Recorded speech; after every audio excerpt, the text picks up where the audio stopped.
Pour Ernest Pignon-Ernest, l'art parle du monde. Alors pour s'exprimer, il a depuis longtemps choisi les murs des villes. Il y colle de nuit, comme à la sauvette, ses grands formats papier. Ces images parlent de politique, de religion ou de poésie et créent un lien avec des lieux qui ne sont jamais choisis au hasard. L'idée, c'est que la présence de l'image vient intensifier le lieu, quoi, le perturber, le révéler, faire remonter. Ouais, remonter à la surface. Voilà. Je tâche toujours, quand on rencontre mes images, la rencontre soit inséparable de l'histoire du lieu. Oui. La figure grandeur nature de Pasolini est saisissante.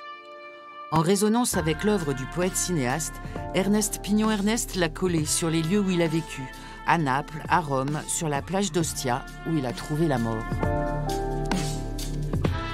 Quelqu'un qui a vu les photos de Pasolini assassiné va reconnaître, parce que je fais mon dessin de façon très précise à partir des photos de la police, comme ça, son t-shirt, son jean, comme ça. Donc c'est d'un très grand réalisme, mais en même temps, je le compose comme une pietà. Vous voyez, je fais dans une chose très concrète, très concrète, je fais apparaître quelque chose qui est de l'ordre presque du sacré. Ces images sont en papier ordinaire, un matériau fragile. Elles sont vulnérables et s'abîment. Elles sont éphémères, comme une rencontre au coin d'une rue. Quand il s'exprime à Naples, quand il s'exprime à Soweto, quand il s'exprime en Haïti, quand il s'exprime dans différents lieux de la planète, où il va à la rencontre des autres.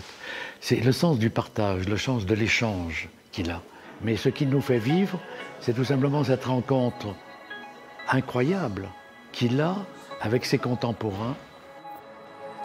Sur les murs du Doyenné, le noir et blanc d'Ernest Pignon-Ernest succède aux couleurs de Picasso qui étaient exposées l'an dernier. L'histoire est belle, Picasso est à l'origine de sa vocation. Si je suis devenu peintre, c'est grâce à lui. Et si je ne peins pas, si j'ai trouvé cette forme d'approche du réel, c'est parce que j'ai eu beaucoup le sentiment qu'après lui, tout était un peu dérisoire. Il a donc choisi le dessin, la poésie, le présent.